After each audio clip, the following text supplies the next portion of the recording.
तो हमारे मोटिवेशनल कहानी का नाम क्या है?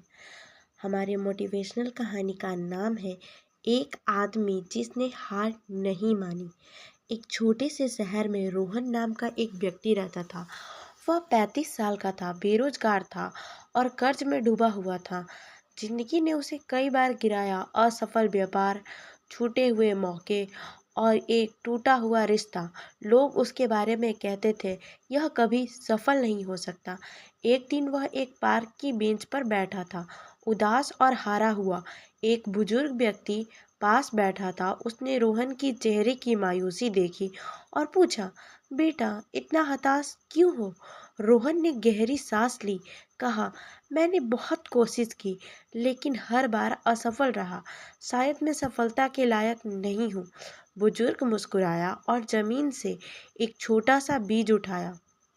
बोले, क्या तुम्हें पता है कि बांस का पेड़ उगने में कितना समय लगता है? रोहन ने सिर हिला दिया। बुजुर्ग ने कहा, चीनी बांस का पेड़ 5 साल तक जमीन के अंदर ही रहता है। 5 साल तक उसे रोज पानी देना पड़ता है, लेकिन जमीन के ऊपर कुछ भी नहीं दिखता। फिर अचानक छठे साल में यह सिर्फ 6 हफ्तों में 90 फीट ऊंचा हो जाता है। लेकिन उन 5 सालों में इसकी जड़ें गहरी हो रही होती हैं ताकि यह मजबूती से खड़ा रह सके। रोहन ध्यान से सुन रहा था। बुजुर्ग ने आगे कहा, तुम्हारी असफलताएं तुम्हारी जड़ें हैं। अगर तुम अभी हार मान लोगे तो तुम्हें कभी पता नहीं चलेगा कि तुम कितना ऊंचा उठ सकते हो। उस दिन रोहन की सोच बदल गई। उसने अपनी असफलताओं को सीखने का अवसर माना और मेहनत जारी रखी। उसने नई स्किल सीखी, लगातार काम किया और कभी हार नहीं मानी। कुछ साल बाद उसने एक सफल बिजनेस खड़ा किया, अपना कर्ज चुकाया और खुशी पाई। जो लोग कभी उसे असफल कहते थे वही उसकी मेहनत की तारीफ करने लगे।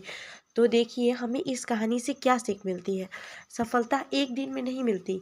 जैसे बांस का पेड़ अपनी जड़ें मजबूत करता है, वैसे हमें भी मेहनत करनी होती है। भले ही तुरंत नतीजे ना दिखें, हार मत मानो, क्योंकि तुम बढ़ रहे हो, चाहे अभी तुम्हें दिखे या नहीं। आपको ये कहानी कैसी लगी?